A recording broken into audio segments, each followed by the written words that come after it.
Including linear inequalities in one variable. So x minus 7 is greater than negative 5.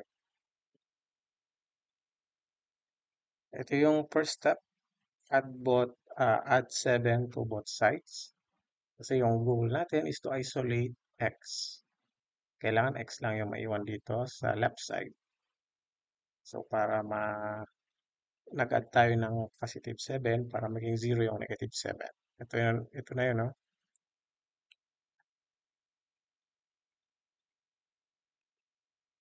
So, i-simplify na natin. Negative 7 plus 7, 0. Kaya x na lang yung naiwan dito. And negative 5 plus 7 is positive 2. And therefore, the solution is all numbers greater than 2. So, yung next step ay graph na natin yung solution sa number line. So, ito na yung number line. X is greater than 2. So, dahil greater than, open circle lang tayo. Ibig sabihin, hindi kasali yung 2 sa solution.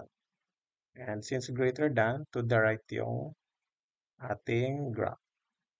So, ibig sabihin, lahat ng numbers from 3 pataas, sila yung solution sa ating first inequality.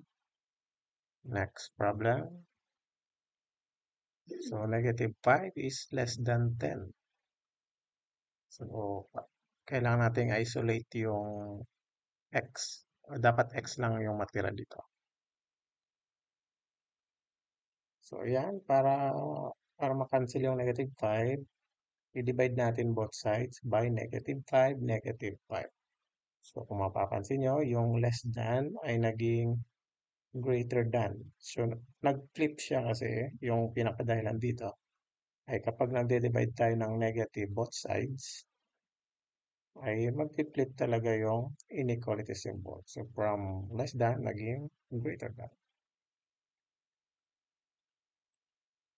So, negative 5 divided by negative 5, so x na lang.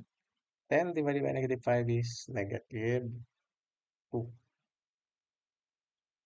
So, therefore, the solution is all numbers greater than negative 2. And yun nga, i-graph na natin, x is greater than 2. So, open circle, ibig sabihin, hindi kasali yung, hindi, negative 2 pala, hindi positive 2. So, negative 2, open circle lang. Ibig sabihin, hindi kasali yung negative 2 sa solution. And greater than, so to the right yung direction ng graph, ay ng solution. So, from negative 1, 0, 1, 2, 3, 4, and so on yung solution sa problem na ito.